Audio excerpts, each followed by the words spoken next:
está aqui conosco. Deus abençoe poderosamente sua vida. Amados, eu só quero frisar uma informação que você que recebeu o seu estudo de célula, você que é um líder de célula, ou a pessoa que vai facilitar a mensagem da célula nessa semana, você recebeu uma folha como essa, e tem uma informação que está equivocada. Eu me equivoquei na hora de colocar ela aqui, que é quanto à rede de mulheres. A rede de mulheres, ela vai acontecer no dia 5 de setembro, na segunda-feira, a próxima segunda-feira, e claro que não é às 21 horas. Imagina 21 horas começando a rede de mulheres, isso significa que ela não acabará no mesmo dia. Então, foi equívoco meu, o horário correto é 19h30, ok? Fale comigo aí, 19h30. Isso, apenas para poder enfatizar. Então, às 7h30, ok? Temos um desafio de começar às 7h30. E eu quero aproveitar para dar duas informações a respeito da rede de mulheres. Eu não preciso dizer que a rede de mulheres é uma grande bênção. Eu não preciso dizer que a rede de mulheres tem crescido a cada rede que acontece. Tínhamos uma média de 80, agora nós estamos beirando 120 mulheres por rede. Então, há uma expectativa de superarmos esse número. Tem sido um instrumento de Deus em nosso meio para mulheres serem edificadas e tocadas por meio da palavra. Então, em função do crescimento, quero dar dois avisos importantes. Primeiro, é que eu conto, não só eu, mas quem organiza conta, com a sua pontualidade. Porque nós precisamos, tem um programa que acontece cada vez que uma mulher sobe e passa pela entrada. Então, envolve um registro, tem algumas informações que são repassadas. Para que não atrase e para que não dê nenhum congestionamento na porta, eu peço a gentileza de você que é da nossa igreja, você querida mulher, que é líder, anfitriã, membro comprometido, discípula fiel, que você possa chegar com um pouco de antecipação. Ao fazer isso, você nos ajuda na organização do evento. É até possível de admitir que uma visitante chegue um pouco atrasada, porque ela não entende como que é a dinâmica. Mas você, querida irmã, que já sabe, então eu conto com a sua ajuda para você chegar um pouco antes das 19h30. Primeiro aviso é esse. Segundo é você, homem, querido amado irmão em Cristo Jesus, que eu tanto amo. Você não é bem-vindo na rede de mulheres. Com muito amor e carinho na visão do MDA, você não é bem-vindo na rede de mulheres. Deixa eu explicar a razão disso. A rede de mulheres, ela é tão importante quanto a rede de homens. Você consegue compreender isso, certo? Então, como é que funciona? Na rede de homens, nós queremos quem lá? Homens. Isso significa que nós não temos a expectativa de ter mulheres e também não temos a expectativa de ter crianças. Ao falar isso, estamos dizendo que não apenas os homens não são bem-vindos. Deixa eu explicar o meu não são bem-vindos.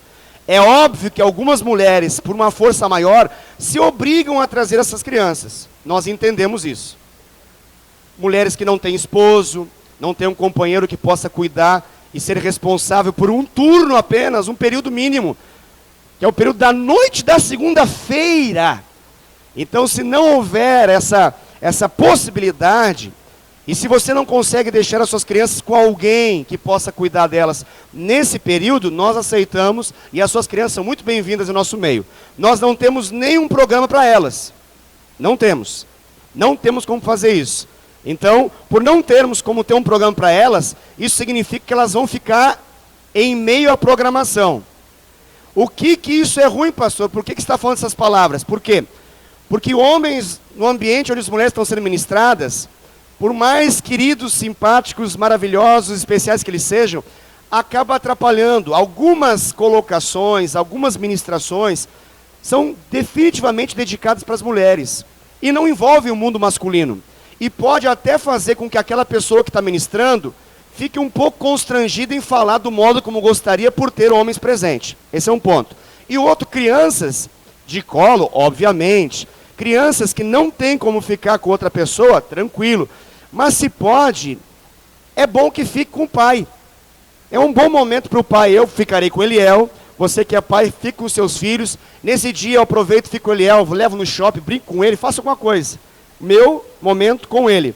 Para quê? Para que a Dai, minha esposa, tenha o momento dela aqui. Caso isso não aconteça, o Eliel ficaria correndo. Significa que a Dai ela não vai conseguir ficar atento à ministração. E além disso, existe uma mera, quase mínima possibilidade do Eliel atrapalhar um pouco a programação. Quase nula. Quase nula. Pouca coisa ele atrapalharia a programação, porque ele herdou, está no gene dele, essa voz um pouco forte. Vocês devem ter percebido que ele quase grita falando. Então, não sei de quem ele herdou esse negócio. Então, por essas e outras situações, eu quero dar esse recado. Por favor, querido amado irmão, aproveite seus filhos, ok? Posso contar com você? Eu espero que os visitantes não saibam disso. Eu espero, eu entendo. Mas nós aqui, família, Igreja Fonte Vida de Indaiatuba, eu creio que dá para nós entendermos essa situação. É apenas um detalhe que pode fazer toda a diferença na ministração que Deus quer sobre a vida de alguém. E outra informação importante que eu creio, e já vi que vocês ficaram muito animados, é que nós teremos nosso Dia da Família. Glória a Deus, aleluia. Isso é bom demais. E você, aleluia, você pode perceber que cada rede já passou regulamento de tudo aqui, né? Não faltou papel na mão do supervisor para poder falar. Então, qual que é o nosso objetivo? Nós colocaremos os jogos interredes dentro desse dia em especial. Nosso objetivo não é um retiro, não é um seminário, uma conferência com temas sobre família. Nosso objetivo nesse dia é comunhão, muita comunhão. Comunhão já lembra comida, né? Não pode faltar. Isso vai ser comunitário, tendo em vista que a igreja ela está trabalhando nesse dia para que ninguém necessite pagar um ingresso, um valor de inscrição. Isso é uma bênção. Você não concorda comigo que é uma bênção? Se você fosse participar de um dia inteiro em qualquer lugar, você teria no mínimo um valor de R$15 por pessoa, no mínimo. Então, nós não estaremos cobrando ingresso, mesmo que o local custe. A igreja se encarregará disso. Contamos com o quê? Contamos que cada família possa levar o seu kit família, que envolve o churrasco de acordo com a sua família, comida para churrasco, carne para churrasco, refrigerante ou suco de acordo com a sua família, pão francês de acordo com a sua família, bolo para tarde de acordo com a sua família. Posso levar mais coisa? Pode levar a geladeira inteira, não tem problema, de acordo com a sua família ou de acordo com a sua generosidade. O que nós faremos lá? Uma grande comunhão, em 2 momentos específicos, o almoço e o café da tarde. E o que acontecerá ao longo de toda a programação? Muitos jogos. Ao final teremos uma rede que vai ser a campeã dos nossos primeiros jogos interredes da Igreja Fonte Vida de Indaiatuba. Amém? Ó, começou a torcida já. É isso aí. Essa é a ideia. As crianças vão ser envolvidas, adolescentes vão ser envolvidos, jovens vão ser envolvidos, adultos vão ser envolvidos. Você precisa dar o seu nome em todas as modalidades, são muitas, hein?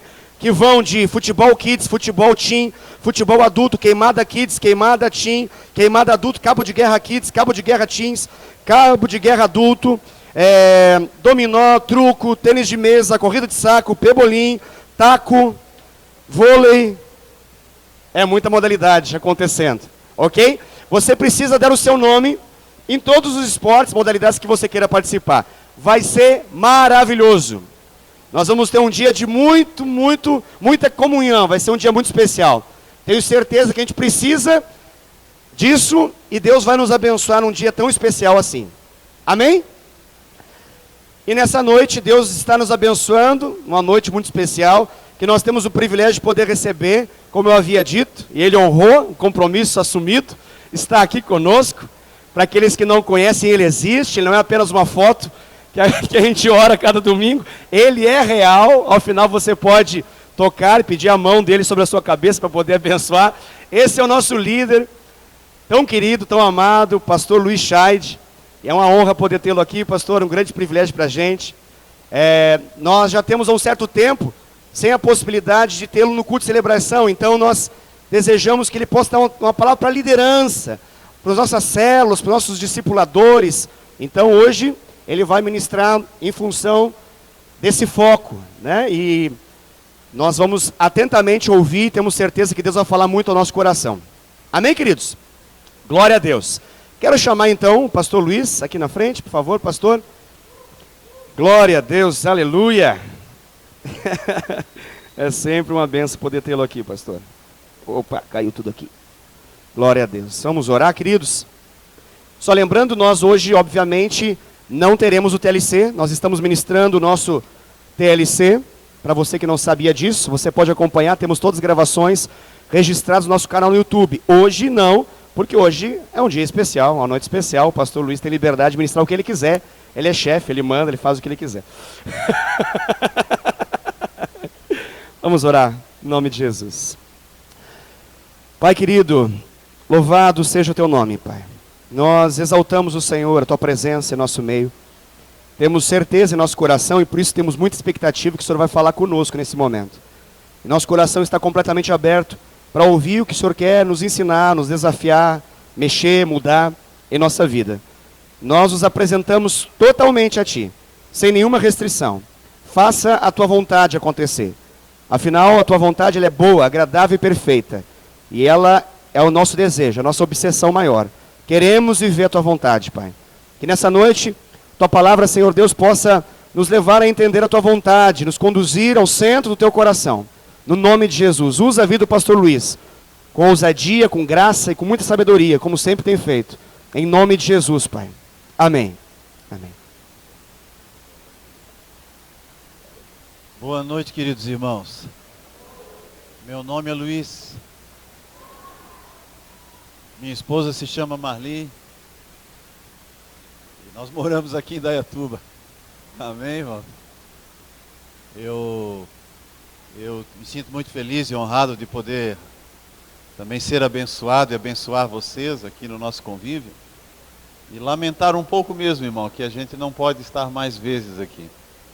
Eu estive, semana passada, com um pastor em Santa Catarina e ele disse assim: pastor, já faz 2 anos que o senhor não prega aqui na nossa igreja, assim, dá uma dor no coração da gente, porque isso vai acontecer cada vez mais, né? À medida que a igreja cresce, a gente vai acabar indo cada vez menos nas igrejas, né? Infelizmente é assim, né? E vocês já estão percebendo isso, eu também, e não é muito fácil para a gente lidar com essa realidade, né? Eu carrego nas minhas veias o espírito de pastor, e pastor gosta muito do cheiro das ovelhas, né? Eu sinto falta também desse ambiente comunitário, ambiente da igreja, que é muito bom, é excelente para a nossa edificação. Mas enfim, esse é o chamado que Deus tem dado para a gente, e por causa disso é que a gente acaba não estando tão presente nas igrejas como a gente gostaria ou talvez poderia em uma ou outra ocasião. Mas enfim, faz parte das dores do crescimento, né? Os pastores estaduais já me intimaram e disseram que eu deveria evitar de ir tanto nas igrejas e ir mais nos eventos, nas reuniões de pastores, nos seminários, porque a demanda de viagens é muito grande. Eu agora saí com a Marli, nós ficamos 25 dias fora. Foi um tempo muito grande em Santa Catarina e no Rio Grande do Sul. Nós voltamos agora na terça-feira, né, da semana passada. E agora domingo já estamos viajando de novo. Nós vamos para uma conferência da visão do MDA que está acontecendo agora na Alemanha.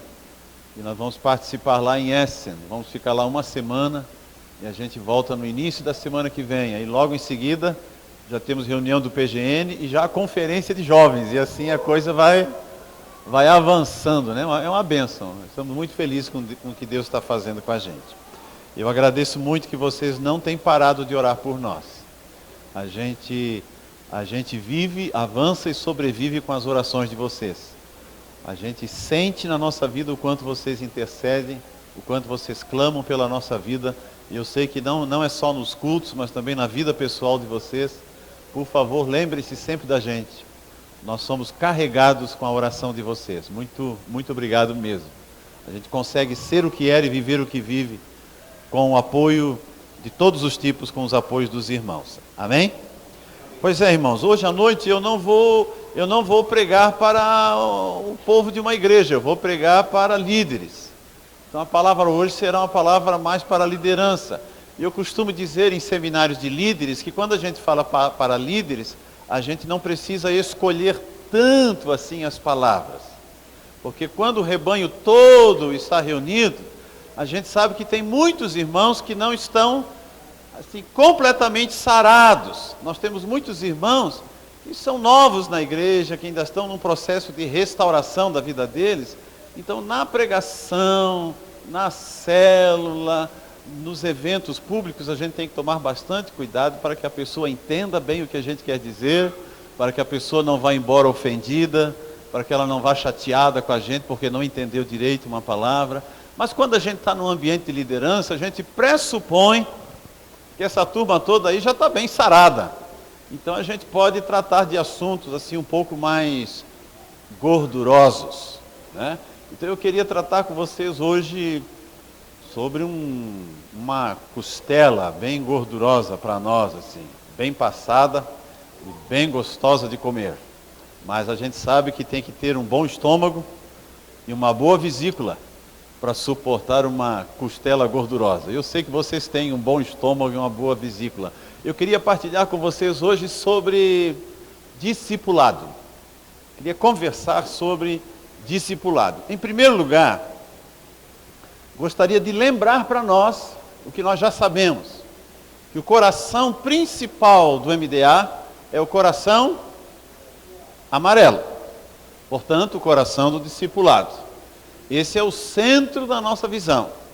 Ela é a parte mais importante.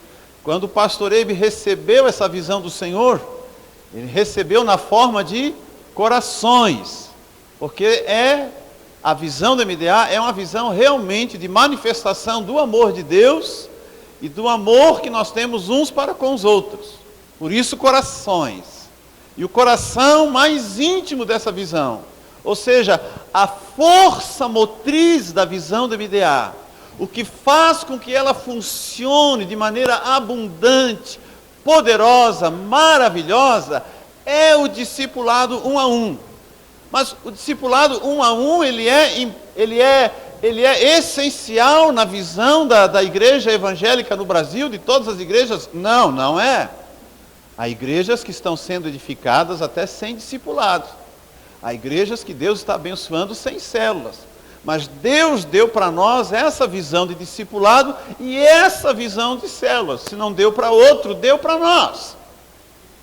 Ah, mas então nós podemos fazer, já que é discipulado, nós podemos fazer então os discipulados todos em grupos, ou podemos fazer na célula mesmo, sem nos reunirmos pessoalmente com cada um individualmente.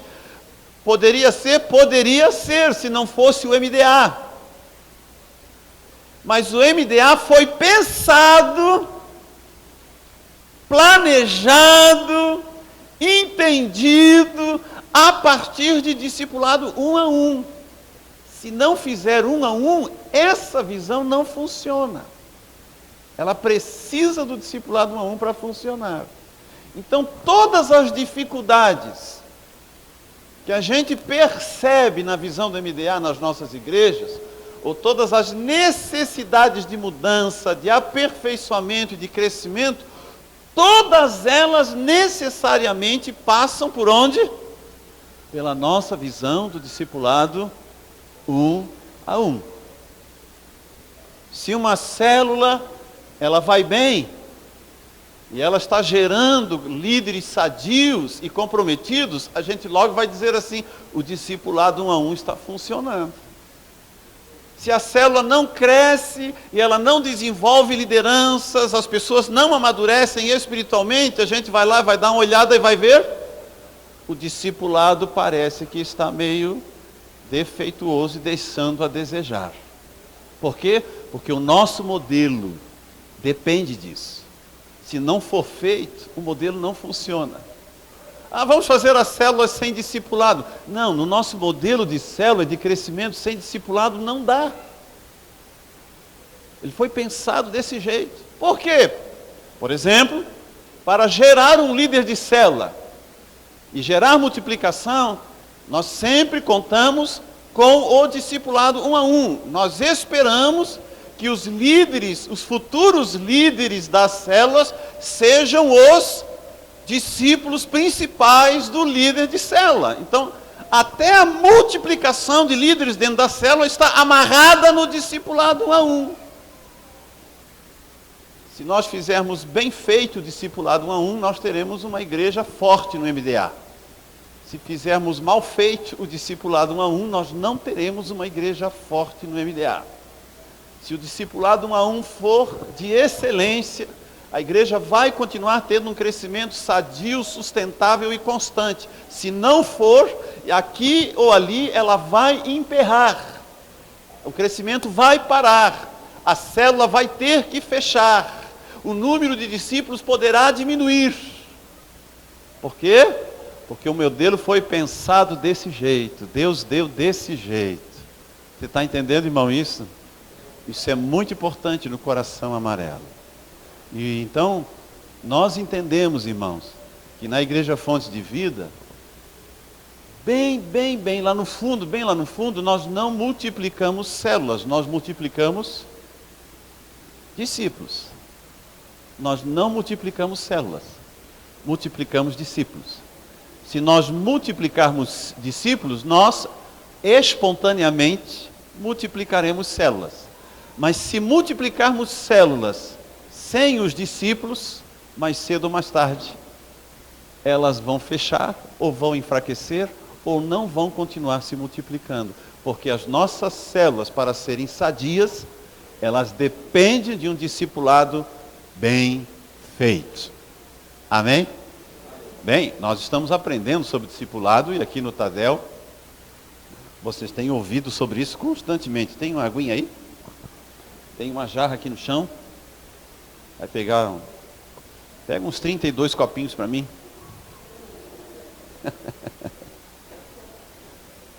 Então hoje à noite, irmão, eu queria conversar com você. Eu queria tratar com você sobre 7 erros que a gente comete no discipulado. 7 erros que a gente comete no discipulado. Ô pastor, por que não vai falar dos 7 acertos que a gente tem no discipulado? Não, hoje eu queria falar sobre o avesso do bordado. Quando a gente borda, as bordadeiras sempre dão uma olhada atrás, né? Para ver como é que ficou atrás, né? Porque às vezes na frente está muito bonito. Mas você vira assim pelo avesso do bordado, às vezes o acabamento não está nada bonito, né, irmão? A minha mãe é uma mulher muito perfeccionista. E ela, quando ela vê um bordado ou um ponto cruz, ela olha assim, ai, mas que bonito. Ela quer virar para ver como é que está por trás, se o acabamento está bem feito. Porque a minha mãe diz assim, para ser um trabalho de excelência, não apenas pela frente tem que ficar bonito, por trás também. Então eu queria falar sobre o lado do avesso do nosso bordado, que é o discipulado.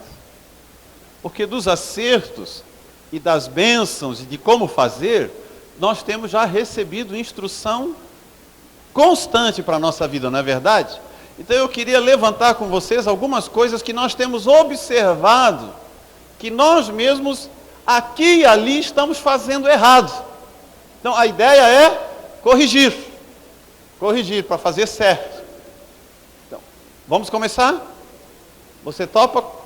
Quantos erros eu vou relatar hoje? 7. Você falou, meu Deus, tomara que eu não caia nos 7. Deus tem misericórdia de mim para eu cair num ou 2. E se eu não cair em nenhum, vai ser uma bênção, né, irmão? Se você não cair em nenhum, você já é melhor do que eu, né? Primeiro erro, você está anotando aí, né? Primeiro erro que a gente comete no discipulado: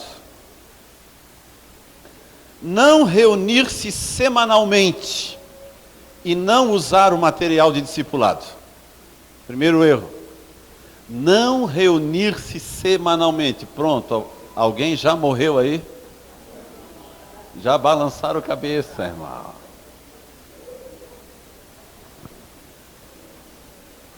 Discipulado no MDA foi feito para ser semanal. Por quê? Por que ele tem que ser semanal? Porque o discipulado, ele foi estabelecido como um princípio de paternidade, de amor e de paternidade entre duas pessoas.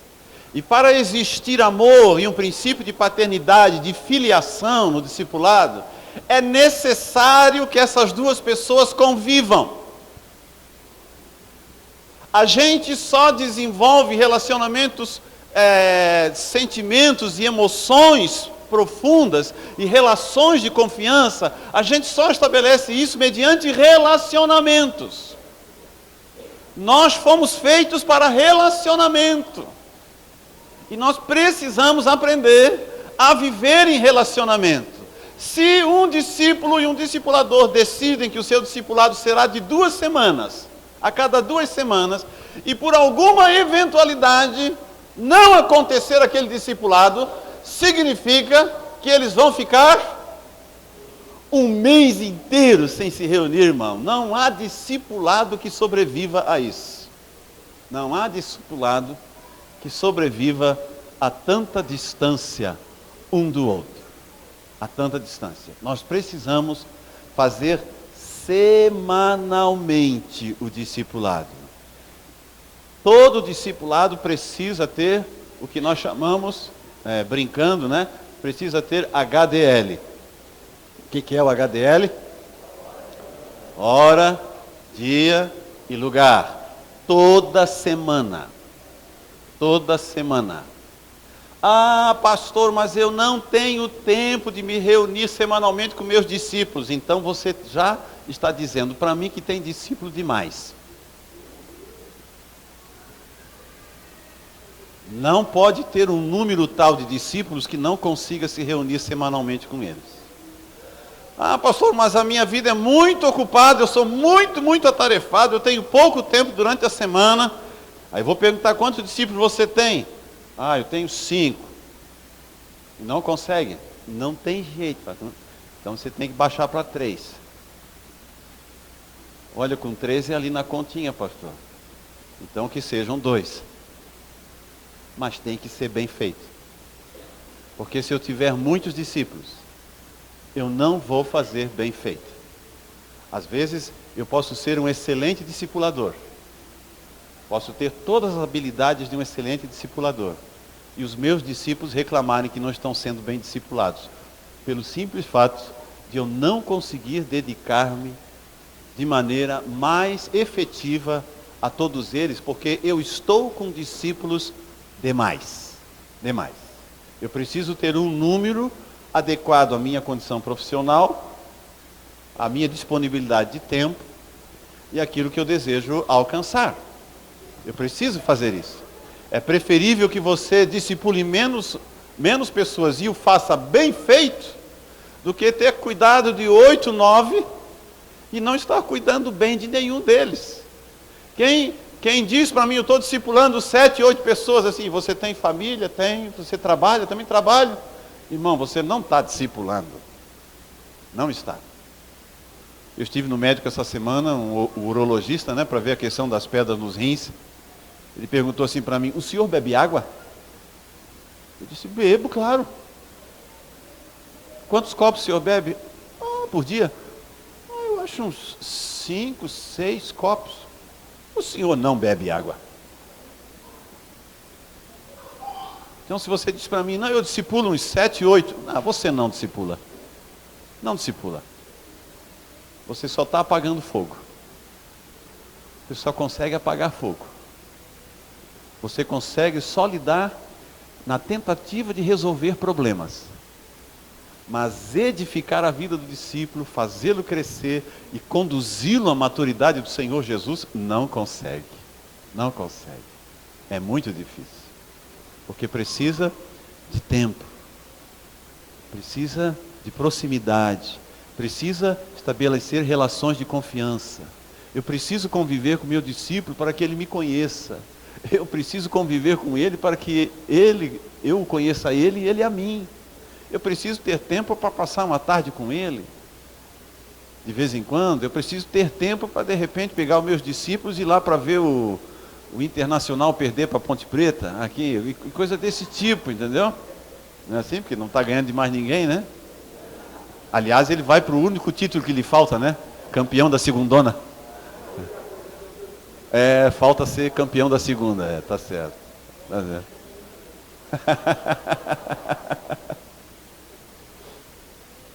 A segunda coisa importante, irmão, o discipulado ele precisa ser exercitado também no uso do material que está sendo dado para vocês. Eu sei que vocês estão fazendo isso e eu quero enfatizar o uso do material. São 10 cadernos de discipulado, nós já estamos no 8º, né, preparando o 8º. Faltam só 2 aí para a gente completar a série. E nós desejamos que todos usem esse material, porque esse material ajuda na edificação da vida do seu discípulo. O pastor Wesley já mencionou aqui, né, que na medida do possível, a gente deveria repartir o discipulado em partes. O horário de discipulado ele deve ser de 40 minutos a 1 hora no máximo. Não devemos nos estender. Ai, pastor, estava tão bom, nós ficamos 3 horas de discipulado. Irmão, não é para fazer 3 horas de discipulado, irmão. É no máximo 1 hora. 50 minutos está bom demais. Está bom demais 50 minutos. Quer continuar conversando depois? Converse. Mas aquele tempo para que o discípulo seja cuidado é desse período. Você pode fazer um período, né, para estudar o caderninho, que é o período de edificação. Você pode ter um período para a prestação de contas da vida do discípulo. O discípulo deve prestar contas de como ele está vivendo, o que ele está fazendo, como ele está vivendo, o que está acontecendo com a sua vida. E um terceiro momento para o treinamento. Eu preciso treinar o meu discípulo a fazer o que eu faço. Eu preciso ensiná-lo a viver do jeito que eu vivo. Eu preciso levá-lo para fazer o que eu estou fazendo. De repente você vai se levantar de noite. Você que é líder de célula, alguém lhe liga: querido, vem aqui ligeiro, meu marido está quebrando tudo, está endemoniado, está quebrando a minha casa, corre aqui. Aí você levanta para ir lá expulsar o demônio, e aproveita e já leva 2 discípulos junto, irmão. Para quê? Para eles verem como é que a gente expulsa um demônio de madrugada, que demônio gosta de acordar a gente de madrugada. Eu não sei o que é que o demônio tem, que ele não trabalha de dia, ele trabalha de noite. É das trevas que ele gosta, né, diz o velho. Eu preciso treinar o meu discípulo. Eu preciso ensiná-lo a ler a Bíblia, a ser edificado. Enfim, todas essas questões estão envolvidas no discipulado. Por isso você precisa fazê-lo de maneira semanal. Amém? Segundo erro. Quem está anotando versículos bíblicos, eu não vou citar os versículos para a gente não tomar mais tempo. Mas você pode anotar aí para esse primeiro, 2 Timóteo 2,15 e Deuteronômio 21, 21. São versículos para meditar junto, né? Segunda falha no discipulado. Segunda falha. Falhar na modulação do confronto. Falhar na modulação do confronto. Nem apertar demais e nem apertar de menos. Nem apertar demais, nem apertar de menos. Uma das funções do discipulado, irmão, uma das funções essenciais do discipulado é confrontar o discípulo. O que é confrontar o discípulo? É apontar um indicador para ele. Irmão, tem umas coisinhas aqui que nós temos que botar o dedo na sua ferida. A vida do discípulo precisa ser confrontada.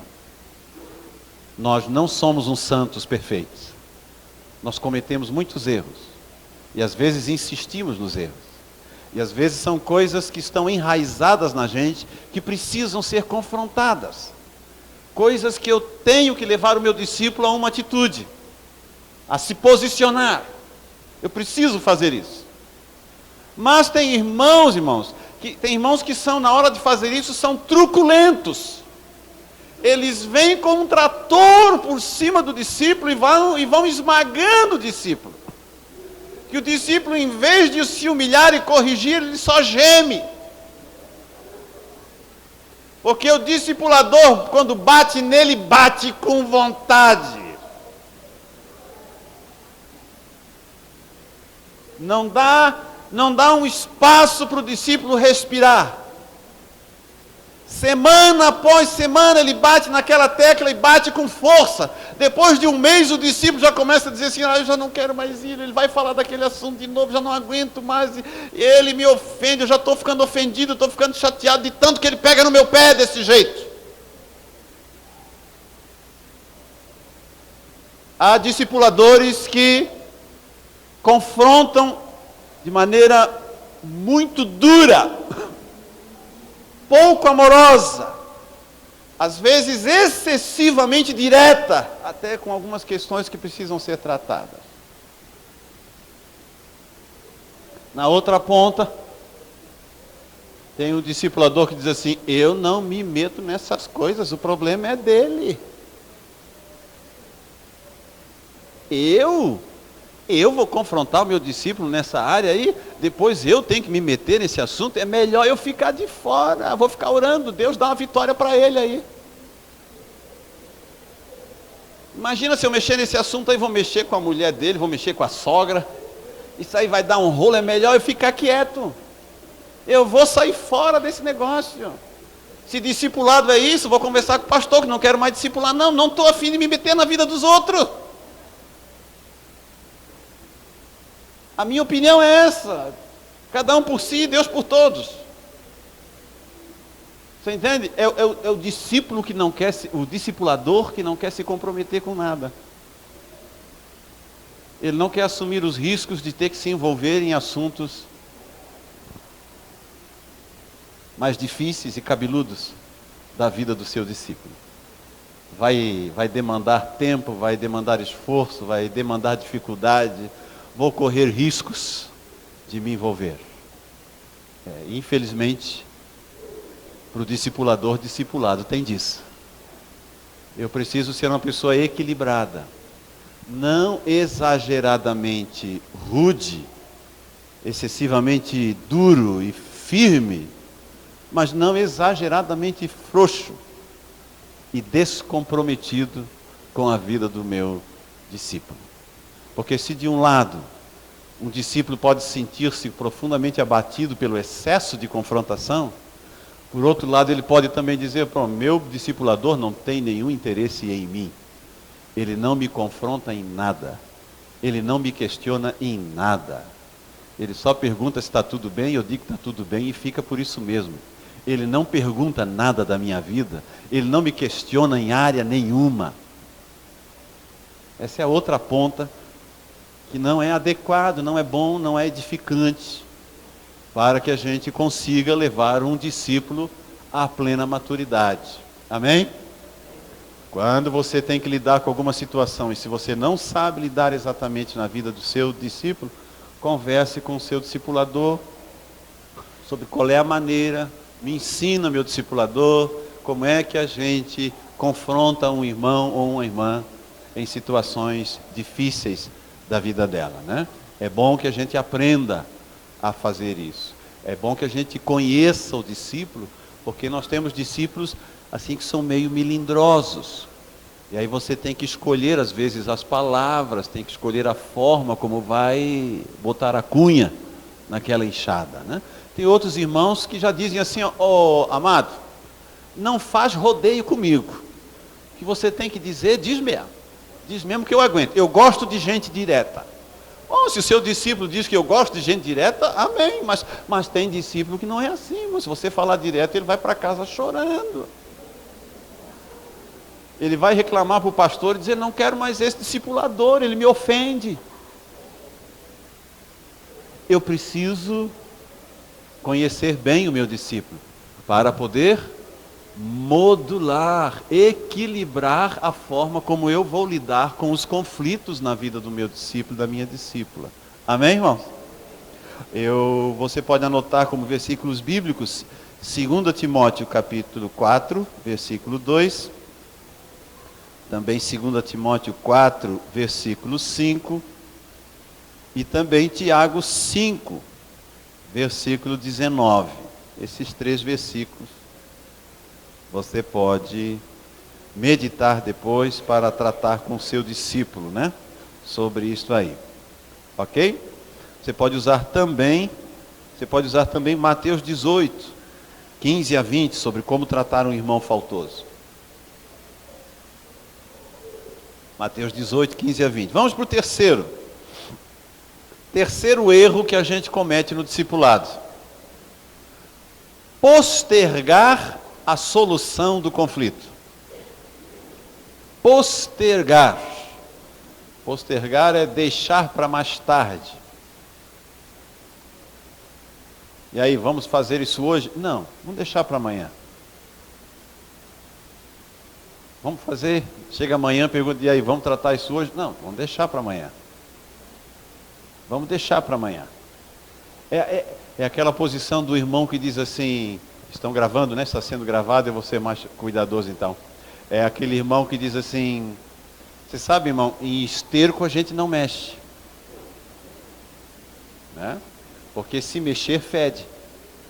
Então é melhor deixar quietinho que ele vira estrume depois. Né? Nós, irmãos, eu e você, nós precisamos aprender que chega um momento na vida do discípulo que ele precisa dar um fim no problema dele. Você não pode arrastar determinados pecados, determinados problemas, determinadas fraquezas na vida do discípulo. Elas não podem ser arrastadas indefinidamente. Chega uma hora que você, como bom discipulador, boa discipuladora, tem que dizer, chega, querido, nós vamos atacar, como diz o irmão gaúcho, diz, nós vamos pegar esse boi pelas guampas. É desse jeito. Nós vamos resolver isso aí. Se é um problema na área financeira, se é um problema na área conjugal, se é um problema na área da pureza moral, se é um problema de relacionamento, é um problema com vizinhos, é um problema com família, é um problema com o irmão na igreja, é um problema financeiro, qualquer um deles, chega uma hora que o problema precisa ser encaminhado. Eu preciso dar uma direção e dizer, meu querido, daqui para frente você vai fazer assim. Ponto A, ponto B, ponto C. É assim que você vai agir daqui para frente. O meu discípulo precisa saber até que ponto ele é obediente ou não. Porque se eu não dou direção, ele nunca vai saber se está desobedecendo ou não. Eu não posso simplesmente deixar que o meu discípulo faça o dia que ele quiser, quando ele quiser, como ele quiser. Porque tem certas questões na vida da gente, que se não tiver alguém pressionando, irmão, e botando ordem na casa, a gente leva para a sepultura. A gente leva para a sepultura. A gente morre com aquilo ali. E há diversos empecilhos para que a gente seja um excelente discipulador depois, para que a gente seja um excelente líder de célula, para que a gente seja um excelente obreiro do Senhor ou obreira. Elas estão justamente aí, em áreas da vida do discípulo, aonde ele não é encaminhado para dar uma solução para aquele problema. Na área financeira é muito comum o discipulador ter que sentar com um discípulo que não consegue controlar as suas finanças. Ele pode explicar semana após semana das suas dificuldades financeiras, nós podemos orar pela vitória de Deus, podemos ensiná-lo diversos princípios, e no entanto ele continuar com o problema, aí você tem que dizer, irmão, agora traga todas as suas contas para mim. Eu fiz isso muito, irmão. Traga as suas contas. E agora nós vamos sentar e vamos ver o que é que você está devendo, para quem você está devendo e como é que você vai pagar esse negócio. E nós vamos definir agora como é que você vai gastar o seu dinheiro. Como pastor, ele dizia assim para mim, o pastor vai dizer para mim como é que eu vou gastar meu dinheiro? É isso mesmo, irmão, você acertou na mosca.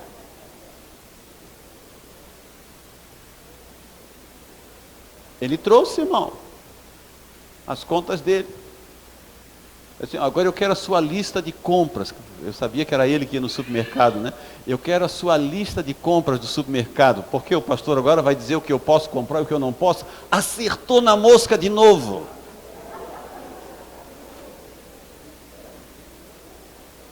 Você quer ou não quer resolver sua vida financeira? Quero. Então nós temos que encaminhar esse processo. Você é um mau administrador, eu vou ensinar você a administrar bem o seu dinheiro. E foi muito engraçado ver, irmão, ele tinha mais ou menos uns 150 quilos. E foi muito engraçado dizer o dia que assim, a partir de hoje você não compra mais Coca-Cola. Você devia ver a cara dele, irmão. Ele amorosamente quis cortar o meu pescoço. Mas se sujeitou, irmão. Diz, a partir de hoje você não compra mais queijo. O cara estava endividado, devendo para todo mundo, irmão. E comprava Coca-Cola e queijo para botar no pão. Disse, irmão, a partir de hoje é margarina. Mas como, pastor, eu vou ficar sem o meu queijinho? Vai, você não tem dinheiro para comprar queijo, rapaz. Quando você tiver dinheiro, você vai comprar. Eu disse para ele assim, irmão, depois que você resolveu o seu problema financeiro, a gente contrata um caminhão da Coca-Cola para estacionar na frente da sua casa, e você descarrega o caminhão, e você tome um porre de Coca-Cola. Você pode fazer, mas enquanto você não tem, não tem. O que é que a gente chama isso? Encaminhar solução de conflito. Você, como discipulador, precisa dar direção para os seus discípulos para resolverem os seus problemas. Eles precisam ser resolvidos. Em algum momento eles têm que resolver. Senão, irmão, o seu discipulado vai ser uma chatice. O seu discipulado vai ficar enfadonho. Porque você vai dizer assim, semana após semana, eu falo, oro, e esse discípulo não resolve nada. Ele não sai do lugar. Eu estou cansado. Eu acho que esse meu discipulado não está avançando, ele não sai do lugar, está sempre a mesma coisa. Talvez o problema é seu como discipulador, que você não encaminha. O que ele tem que fazer? Tem pessoas que simplesmente não sabem tomar decisões, e elas precisam da ajuda de alguém para tomar. E depois ainda cobrar, né? Eu fui algumas vezes na casa daquele irmão para ver se ele me oferecia Coca-Cola. Aí dele, ele ia ouvir um sermão. Ele ia ouvir. Se ele botasse Coca-Cola para mim. Por quê? Porque ele estava endividado, não podia comprar. Ah, mas era o pastor. Não.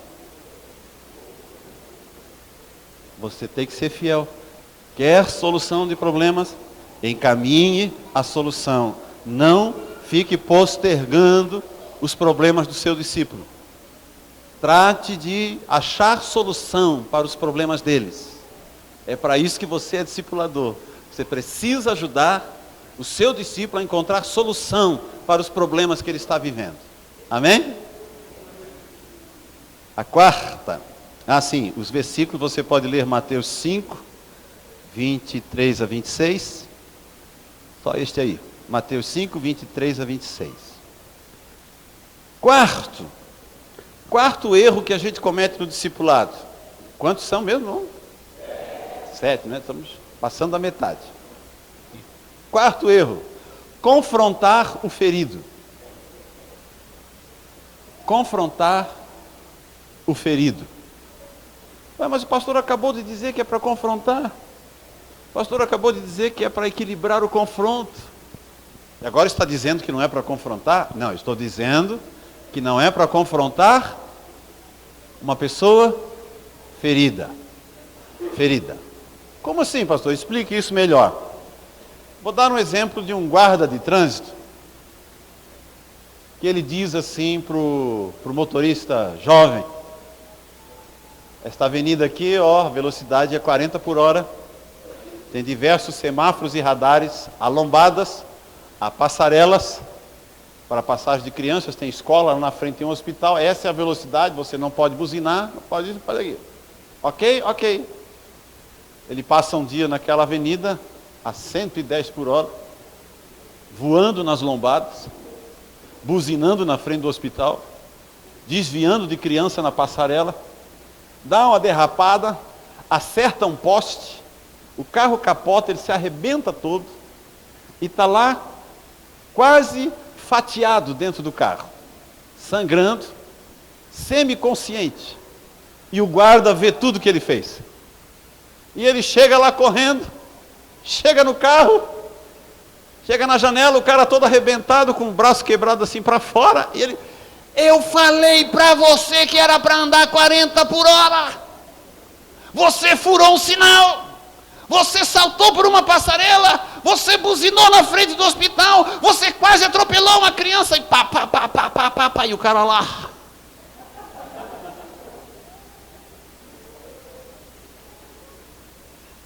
O que é que se faz numa hora dessa? Chama-se uma ambulância. O guarda chega lá ligeiro, o cara está morrendo, está todo arrebentado, chama uma ambulância para levá-lo para o hospital. Quando o cara está recuperado, com as feridas cicatrizadas, que ele está de alta, ele está sentadinho no sofá da casa dele de novo, aí o guarda vai lá.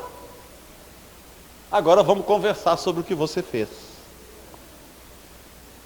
Você já me entendeu, né? Tem irmãos, que eles precisam ser confrontados. Eles estão realmente vivendo situações na vida deles que são situações de pecado, que Deus quer realmente mudar. E que precisa ser mudado isso na vida deles. Mas você e eu precisamos discernir qual é o momento que aquele irmão está vivendo.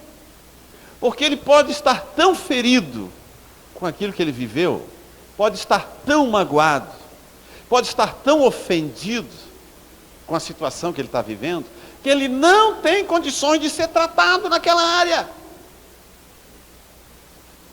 Aquela irmã se converteu, vou dar um exemplo, né, bem drástico. A irmã se converte, passa a frequentar a célula e é dada uma discipuladora para ela. E ela, todos os dias, ou quase todos os dias, ela apanha do marido. O marido chega embriagado em casa e quebra tudo dentro de casa, bate nela, bate nos filhos. Ela tem uma mágoa, ela tem uma revolta, ela tem um desejo de largar do homem, porque todo dia ele está fazendo isso nela, ela está ferida, ela acabou de se converter, mas ela está ferida. Aquela discipuladora, na primeira semana de discipulado, diz assim: você tem que amar o seu marido. Você não pode tratá-lo desse jeito. Você tem que agir assim, tem que agir assado. Ela vai dizer assim: eu não quero mais discipulado. Essa irmã, em vez de entender o meu coração, ainda me critica. Por que ela vai agir assim? Porque ela está ferida com aquilo tudo que ela vive. Ela está sendo humilhada todos os dias. A dignidade dela está sendo roubada semana após semana no relacionamento com aquele homem. Eu não posso simplesmente dizer o que é que ela tem que fazer ou não tem que fazer com aquele homem. Ela não tem condições de receber isso. Ela precisa ser sarada na sua alma. Pessoas feridas pela vida, elas precisam primeiro ser amadas. E nós, discipuladores, nesta hora, nós somos a primeira fonte de amor que elas têm. Essa é a hora de entender o discípulo. É a hora de dizer: puxa, você tem razão, não é fácil isso aí que você está vivendo. Eu consigo sentir um pouco do que você sente. Você está me entendendo, irmão? E aí o que é que você vai fazer? Você vai começar a abrir a Bíblia com ela e mostrar para ela, orar por ela e ministrar na vida dela o quanto Deus a ama. O quanto o Senhor Jesus, ao morrer na cruz por ela, a amou e deu dignidade para ela. A dignidade dela como pessoa, como crente, como esposa, precisa ser trazida de volta para dentro do coração dela. Depois que isso é trazido para dentro dela, ou seja, ela foi restaurada, ela foi para a UTI, foi bem tratada, foi para o quarto, se recuperou, agora ela voltou para casa, agora nós podemos começar a conversar, irmão, vamos ver como é que você precisa, agora vamos ver como é que você se relaciona com seu marido. Por quê? Porque ela já está cheia do amor de Deus. Ela foi visitada pelo amor de Deus abundantemente. O Espírito Santo a encheu. Ela experimentou as coisas gloriosas e maravilhosas do Senhor. Aquele sentimento de inferioridade, de que não vale nada, que a culpa do que está acontecendo dentro da minha casa é minha, porque a maioria das mulheres que sofrem esse tipo de coisa dentro de casa, elas acham que a culpa é delas. E tudo isso precisa ser tratado. Essas feridas todas precisam ser curadas. Para depois, aí sim, mexer no relacionamento dela com o esposo. Você compreende isso, né, irmão? E isso vale para todas as áreas. Para todas as áreas. Antes de confrontar, antes de mexer numa determinada situação, eu preciso saber se Deus já tratou o coração dela naquilo ali. Eu preciso ministrar a palavra de Deus até que ela entenda, até que ela receba, até que a manifestação da graça e do amor de Deus inunde o coração daquela pessoa naquela área. Aí ela está apta para o treinamento. Aí ela está apta. Aquele irmão só aceitou, o irmão que eu falei das finanças, né? Ele só aceitou depois que ele entendeu a situação dele. Depois que ele entendeu o quanto Deus o amava e queria restaurar a vida dele. E que Deus não tinha nenhum interesse que ele vivesse da maneira como ele vivia. E que Deus não tinha nenhum agrado em vê-lo de maneira a viver tão irresponsável dentro de casa. Quando ele entendeu que Deus queria fazer dele um homem responsável, um líder dentro do lar, e ele se encheu dessa disposição, ele disse, é isso aí, eu entendi, é desse jeito que Deus quer que eu viva. É, irmão, entendeu? Está recebendo isso? Estou, pastor. Então vamos começar a mexer na ferida agora. Agora vamos mexer no seu dinheiro. E ele topou. Por que ele topou? Porque isso já tinha sido tratado pelo Senhor dentro dele. Então, antes de confrontar as pessoas, e antes de colocar o dedo nas feridas das pessoas, elas precisam ter sido tratadas pelo amor de Deus e pelo seu amor como discípulo, como discipulador e como discipuladora. O seu amor e o amor de Deus operando na vida delas. Alguns irmãos às vezes vão levar algumas semanas, outros vão levar alguns meses, talvez alguns vão levar até ano, para você conseguir tratar um determinado assunto até que ela esteja cheia do amor de Deus e disposta a lidar com aquela situação, até que ela tenha força de lidar com aquela situação. Ela precisa dessa disposição espiritual. Amém, irmão? Amém? Por isso que nós devemos estar sempre orando pelos nossos discípulos, para que o Espírito Santo ministre na nossa vida, para a gente saber exatamente como, quando que a gente mexe em determinados assuntos.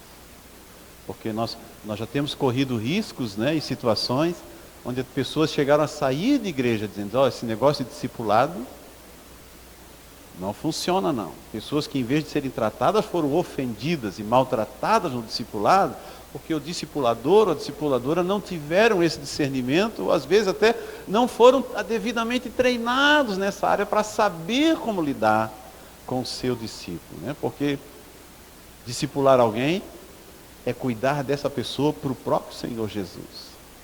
Nós estamos fazendo isso para o Senhor Jesus, né? Aos Colossenses, o apóstolo Paulo diz, tudo que fizerdes, seja em palavra, seja em ação, fazei-o como que para o Senhor. Então, nós estamos discipulando, é para o Senhor, não é para nós. Amém, irmão? Ok? Para isso você pode ler Mateus 12, 20 e Isaías 42, 1 a 4. Mateus 12, 20 e Isaías 42, 1 a 4. O quinto erro que a gente comete: comentar confidências do discipulado. comentar confidências. A lei brasileira, querido irmão, garante o direito de confissão religiosa. Tudo que é confessado para alguém no âmbito da sua fé, e alguém ouve na autoridade de sacerdote, a lei brasileira garante o sigilo. Até se alguém confessar para você que matou 50 pessoas, você não precisa ir na polícia e denunciar o seu discípulo. Pode guardar a confidência. É direito dado a cada um de nós. E esse compromisso nós assumimos com os nossos discípulos. Nós não vamos comentar absolutamente nada dos nossos discípulos. Absolutamente nada. Nenhuma confidência vai ser partilhada com ninguém. Esse foi um erro que nós já vimos muito acontecer anos atrás, quando a gente começou no MDA, de histórias que irmãos confessaram o discipulado e vazaram na igreja. Porque o discipulador abriu a boca e disse o que não devia dizer. Em Montemor, quando fui pastor ali junto com a Marli, alguns irmãos nós tiramos do discipulado. Porque pedimos perdão a eles, olha só, irmãos, perdão, nós não preparamos vocês adequadamente para o discipulado, vocês ainda não podem discipular, porque estavam abrindo a boca, como aquela história dos 3 homens, né? Que no momento assim de quebrantamento, um disse assim: eu tenho um problema sério, preciso confessar para vocês, eu tenho um problema sério na área de prostituição e de impureza. Eu vejo muita pornografia, eu quero me libertar disso e tal. Aí o outro, muito contrito, também disse: eu também, eu preciso confessar, eu minto demais, minto para minha mulher, minto para meus filhos, aonde tem oportunidade eu minto. E o outro também contrito disse: gente, eu também preciso confessar, eu não consigo guardar segredo, é uma falha minha.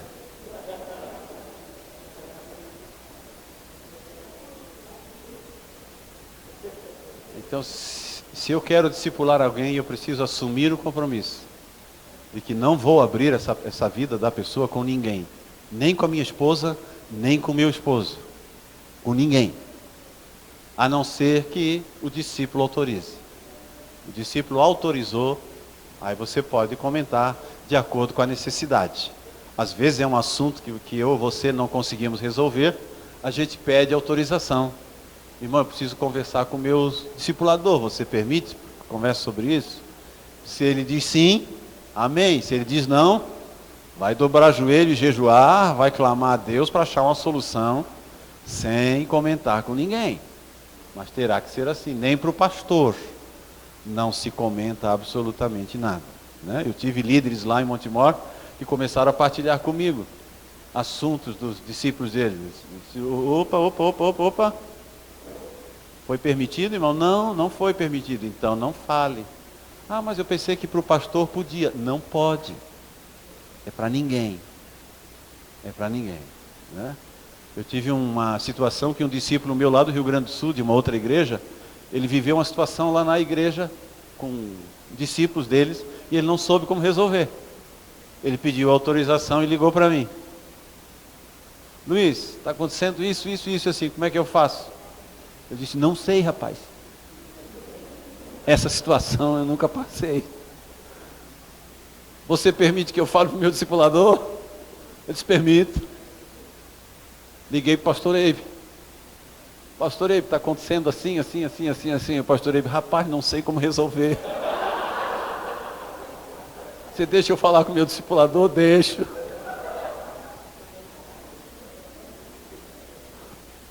Mas finalmente conseguimos resolver, né? Mas tem que ser com essa permissão. Se não for com essa permissão, não deve ser confessado, né? Por mais difícil que seja a confissão que a pessoa venha fazer, né? Por mais difícil que seja. Eu já recebi confissões de pessoas, de um homem, um deles, ele era matador de aluguel. Ele matou 20 e poucas pessoas. E ele confessou tudo isso para mim. Eu tratei dele, cuidei dele. quando ele foi restaurado, curado, estava andando na fé, eu disse assim, e aí cara, e agora, vamos na polícia? Ele disse, vamos. Aí nós oramos, eu disse, ó, então tu vai lá, dia tal, tu vai lá, te senta na mesa do delegado e te apresenta. E ele foi. Chegou lá e disse, ó, eu sou assim, assim, assim, assim. O delegado perguntou, por que você está vindo aqui falar isso? Ah, não, que eu me converti. Deus mudou a minha vida. Eu estou vivendo algo novo e eu quero botar ordem na minha vida, não quero nada escondido. E então eu estou me apresentando e estou disposto a pagar pelos meus crimes. Aí o delegado disse mais ou menos que nem Jesus para ele, assim, né? Ninguém te condenou até agora? Não. Então eu também não, rapaz. Vai-te embora. E vive a tua vida. E ele voltou lá em casa e disse, aí pastor, ué, não ficasse preso, homem? Não, o delegado me mandou embora. Está solto até hoje. Vivendo de maneira correta e agradável a Deus. Né? Mas, tudo tem seu tempo e sua hora, mas precisa ser muito zeloso, muito cuidadoso com tudo isso. Amém? Então tome cuidado para não abrir a vida do seu discípulo, que você poderá perdê-lo se perder a confiança dele. Seu discípulo precisa confiar em você 100%, plenamente, sem nenhuma desconfiança. Por isso você não confidencia nada dele. Lucas 16, 10 a 12. Lucas 16, 10 a 12. Provérbios 13, 17. E Provérbios 11, 13.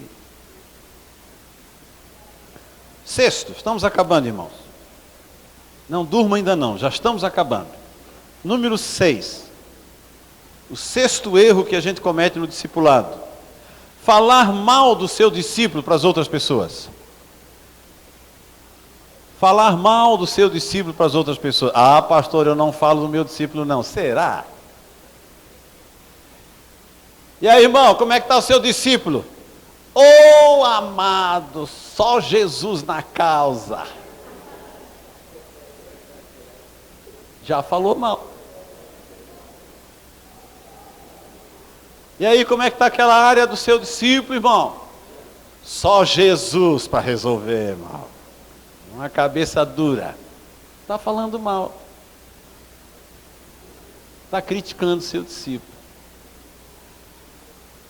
Ô, pastor, me ajuda em oração, porque esse meu discípulo não está fácil. Está falando mal do seu discípulo. E aí? Já falou mal de algum discípulo alguma vez?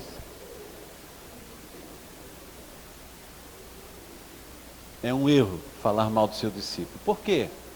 Porque para os nossos discípulos serem vitoriosos, nós precisamos exercitar o espírito de fé na vida deles. Se você não exerce o espírito de fé, como é que você espera que ele seja um vencedor? A minha boca não pode lamentar e reclamar do meu discípulo. Eu preciso exercitar o espírito de fé. E aí, como é que está o seu discípulo? Ô, pastor, ele está numa luta, não está fácil, mas eu estou junto com ele, nós estamos exercitando o espírito de fé, e eu tenho certeza que ele vai vencer. Eu tenho certeza que essa vitória ele vai alcançar. Eu tenho certeza que Deus vai abençoá-lo rica e poderosamente. Eu tenho certeza, pastor, que ele vai ser um líder abençoado e abençoador no nosso meio. Ele está vivendo uma fase difícil, mas eu tenho certeza, porque eu estou orando por ele, nós estamos exercitando o espírito de fé, eu estou trabalhando assim com bastante afinco para que o coração dele se encha de fé e ele consiga vencer todas essas áreas da vida dele que ele precisa vencer. Ele vai ser muito, muito, muito, muito usado por Deus.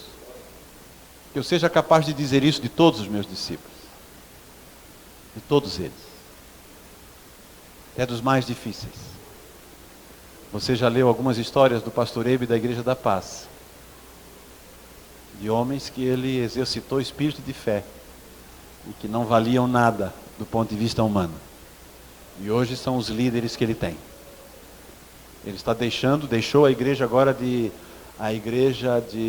Fortaleza, ele deixou para o pastor Sandro, Ele está vindo para São Paulo, ele está chegando. Agora acho que amanhã ou depois de amanhã ele chega em São Paulo. Acho que agora está chegando agora, final do mês. Está vindo. Deixou uma igreja de aproximadamente 11, 12 mil membros para um discípulo dele. Esse cara, quando ele começou a acompanhar, a primeira vez que o Sandro entrou dentro da casa dele foi fugindo da polícia. Não valia nada esse tal de Sandro, que hoje é um pastor que cuida de quase 12 mil pessoas. Mas você exerce espírito de fé. Você começa a enxergar ao seu discípulo do jeito que Deus enxerga. Você vê nele as coisas que Deus vê. Você vê as transformações nele que Deus está vendo. Você proclama aos ouvidos dele aquilo que você ouviu do Senhor para dizer para ele. E você vai ver a bênção que é. Não fale mal. Nem de maneira evangélica. Não fale mal do seu discípulo. Tem alguns que conseguem falar mal de maneira evangélica, né? Conseguem fazer críticas de maneira evangélica. Conseguem matar alguém de maneira evangélica, né? Com doces palavras, acabam destruindo a vida de uma pessoa. Não faça isso.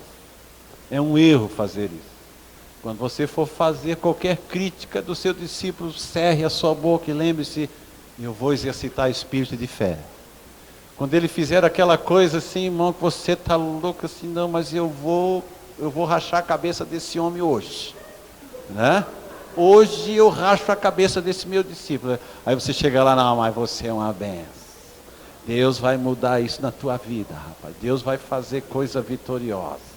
Hoje eu tiro esse cara, Deus manda ele embora, que eu não aguento mais discipular esse cara. Assim. Tira ele da minha célula, manda ele embora da igreja.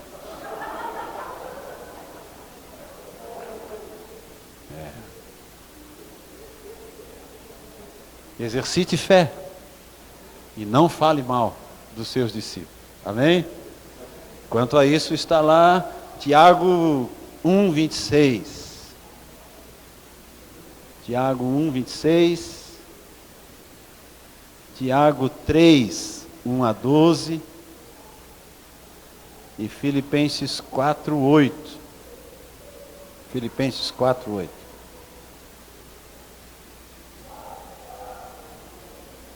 Alguém aqui já tinha ouvido essa ministração minha? Não? Quem é que adivinha o sétimo então? Qual é o sétimo erro que eu poderia falar aqui?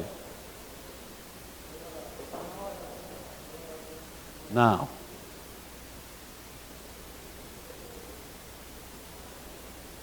Não é oração. Deixar de orar pelo seu discípulo. Eu nem imagino que alguém faça isso.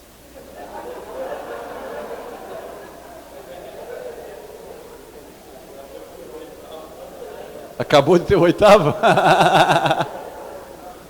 O sétimo erro do discipulado: desistir do discípulo. Desistir. Eu estou jogando a toalha.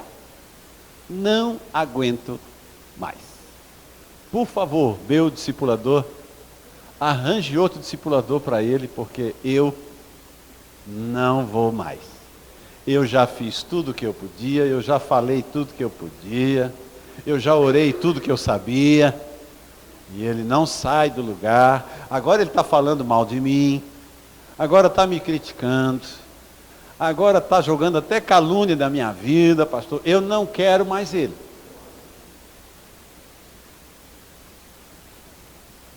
Se você é um discipulador valente, uma discipuladora valente, você não desiste do seu discípulo. Quantos irmãos? Você pensa que esses cabelos brancos e a falta de cabelo é uma questão genética, irmão? Não é, é espiritual. É espiritual. Não é genético. Foram os irmãos que me arrancaram isso, irmão. Mas olha, irmãos, eu tenho uma alegria tão grande no Senhor, quando eu encontro pessoas por onde eu passei que dizem assim: pastor, muito, muito obrigado por não ter desistido de mim. Por não ter desistido de mim. Quantos de vocês hoje aqui são o que são, talvez porque alguém não desistiu de vocês? Porque não desistiu. Encarou o desafio e desceu com você lá embaixo no vale. Foi lá embaixo no poço e subiu junto. E você chegou aonde chegou, alcançou o que alcançou, porque teve alguém que disse, cara, eu estou contigo, eu vou contigo até o fim. Eu só vou te largar se tu me chutares, mas se tu não me chutares, eu não te largo. Eu não te largo. Eu não te largo. Né? Aquele lance do Jacó, né? Que não largou o anjo. Eu não vou te largar de jeito nenhum. Não vou. Né? Que coisa boa você vai encontrar na sua vida ainda. Além desses que já são hoje, pessoas que dizem isso de você, você vai encontrar muitos outros ao longo da sua vida espiritual que vão lhe agradecer por você não ter desistido, por você ter ficado no lado, até naquelas horas em que Ele mandou você embora. Eu já tive discípulos que disseram, não volte mais aqui, não fale mais comigo, eu não quero mais, não bata mais a minha porta, não ligue mais para mim, não mande mais recado para mim, eu não quero mais ver a sua cara. Eu já tive. Mas teve irmãos que eu mandei recadinho, e aí, irmão? Dá para olhar minha foto?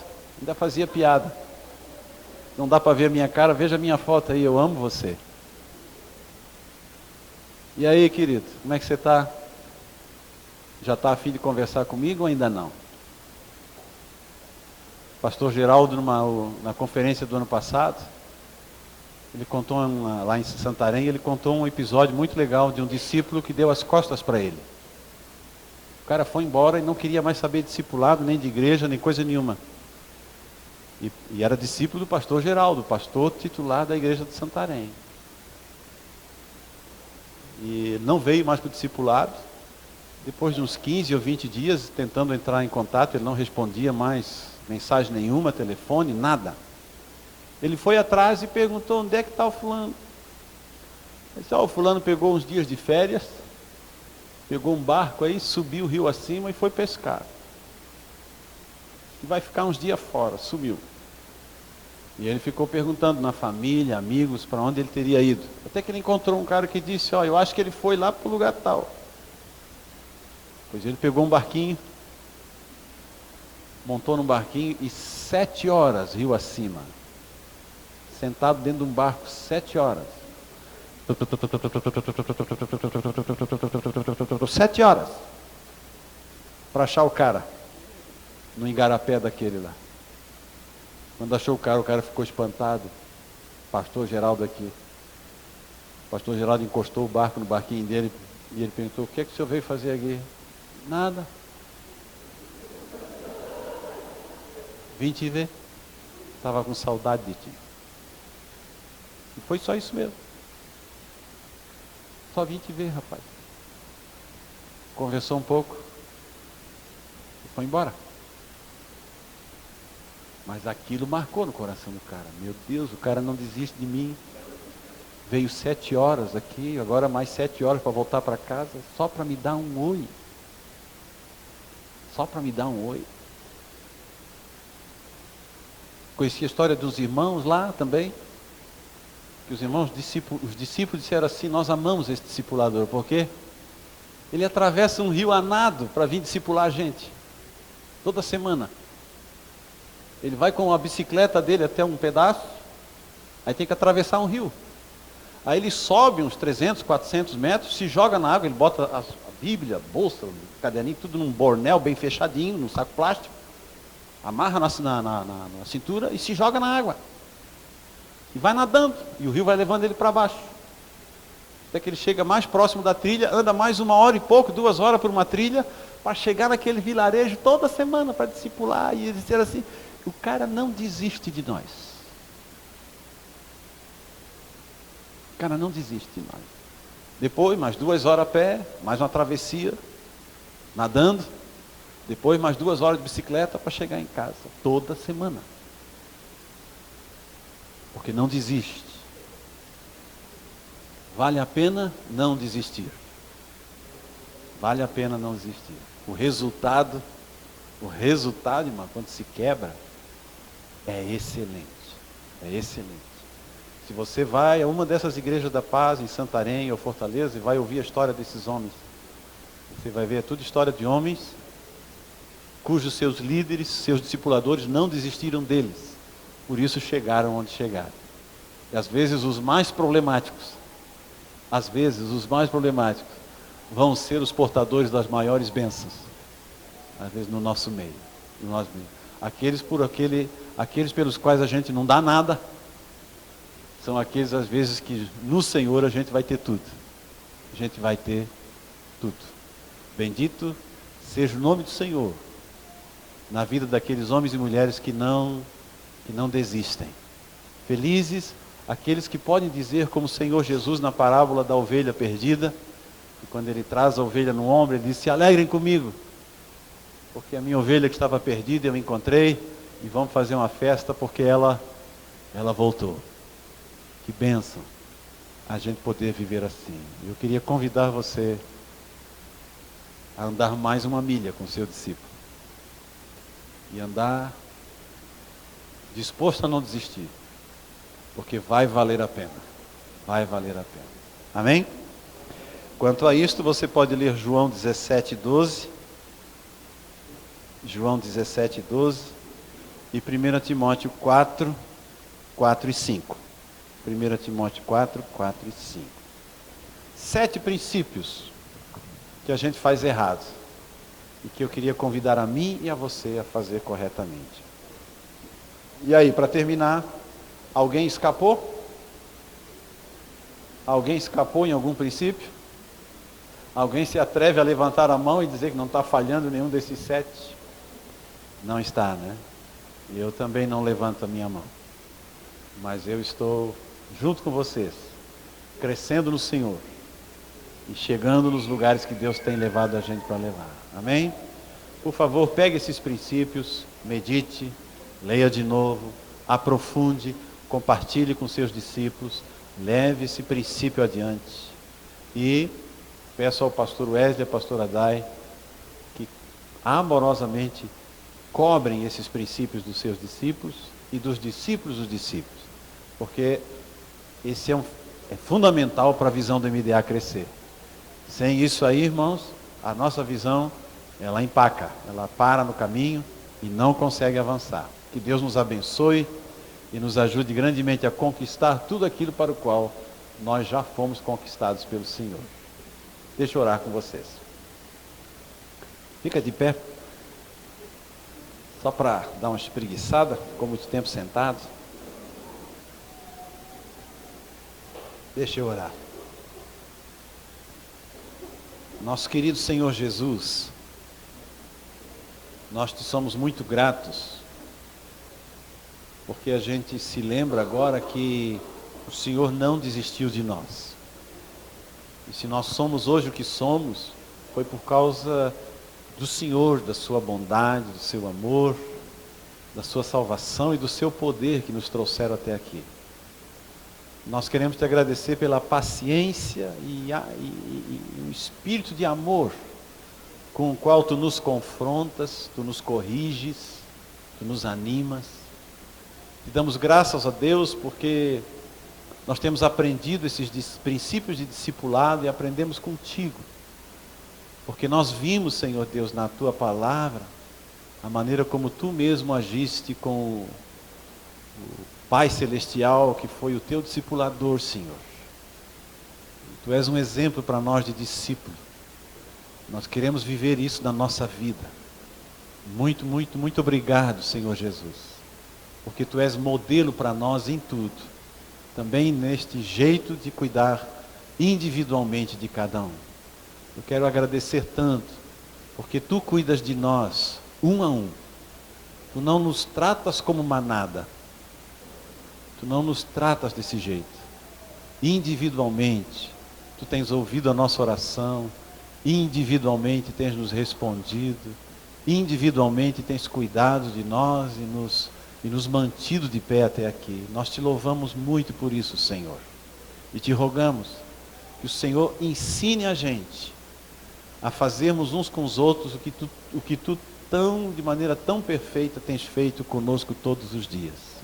Obrigado pelo teu grande perdão para conosco, pela tua grande misericórdia, pela tua salvação e pela maneira generosa com que tu tens nos levado adiante. Enche o coração do Wesley e da Dai, Senhor, como os pastores dessa igreja. Dá-lhes entendimento e sabedoria, e que esses princípios de discipulado possam fluir através deles de maneira maravilhosa, e que a igreja possa se espelhar neles e aprender com eles de Ti, para discipular bem a sua igreja, os seus irmãos, e levá-los todos, Senhor. O nosso grande desejo é levá-los todos à maturidade. Ajuda-nos a viver assim. Nós te agradecemos por esta igreja, e que ela seja bênção nas Tuas mãos, para a cidade de Indaiatuba e para todos os lugares que o Senhor os enviar. Nós oramos em nome de Jesus. Amém, Senhor. Amém. Pode sentar, queridos. Obrigadão. Amém. Pode sentar, queridos. Eu tenho um recadinho para vocês. Primeiramente, eu me dirijo ao coração do pastor Luiz. Muito obrigado por essa palavra. Pastor Luiz, eu gostaria muito que a Marli estivesse aqui nessa noite, porque o pastor Luiz e a Marli discipularam eu e o Wesley há alguns anos em Curitiba. E eu agradeço de coração, pastor, porque vocês não desistiram da gente. E nessa noite eu tenho algo muito especial para compartilhar para vocês. Meu coração está acelerado. Eu tirei uma foto nessa tarde e eu quero mostrar para vocês, principalmente ao meu marido.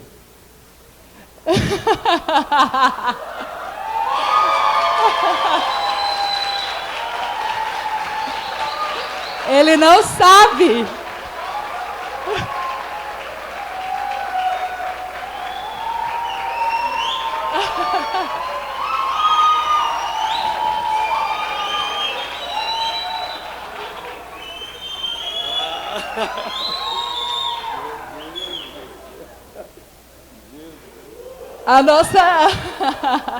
A nossa família vai aumentar no próximo ano. Eu tirei essa foto hoje à tarde, eu fiquei muito criativa, muito inspirada para pensar em como falar ao meu marido que ele ia ser pai de novo. Né? E glória a Deus. E eu lembro quando a Marli me discipulava, ela sempre falou assim: Dai, a nossa igreja, a igreja precisa ser a extensão da nossa casa. Então eu compartilho com vocês essa notícia, porque nós não temos os nossos familiares de sangue pertinho de nós. Vocês são a nossa família, nos receberam tão bem aqui em Indaiatuba. E agora nós teremos um indaiatubano, ou uma indaiatubana, ano que vem conosco. Aleluia!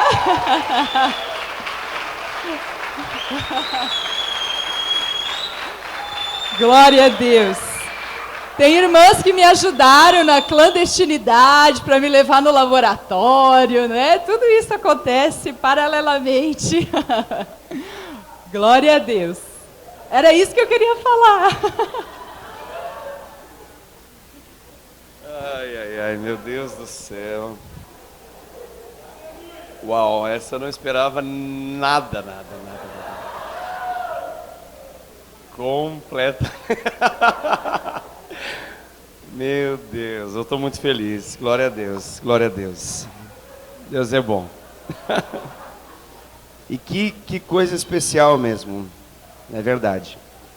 Eu, a Dai, o pastor Luiz e a pastora Marli, sabe o quão especial é. Glória a Deus, glória a Deus. Glória a Deus, é isso aí. Aleluia. A pastora Marli e o pastor Luiz foram essenciais em nossa vida. Essenciais em nossa vida conjugal, em nossa vida ministerial. E eu não jogo confetes naquilo que eu estou mencionando nele, mas honra quem tem honra. Se nós estamos aqui hoje, e se nós vivemos o que temos vivido, estamos tão felizes quanto estamos, Eu tenho absoluta certeza que isso passa pela pessoa do pastor Luiz e pela pessoa da pastora Marli.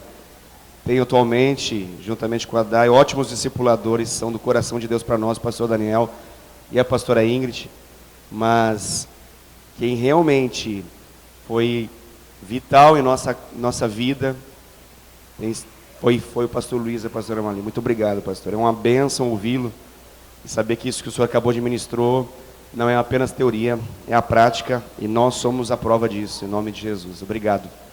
Glória a Deus, queridos. É isso aí. Deus abençoe vocês em nome de Jesus, tá bom? Aleluia. Vão na paz do Senhor para suas casas. Deus abençoe. Ótimas células para vocês, poderosos discipulados, e lembre-se dessa palavra. Essa palavra está registrada, você pode ver novamente ela na internet. Deus abençoe poderosamente você, em nome de Jesus.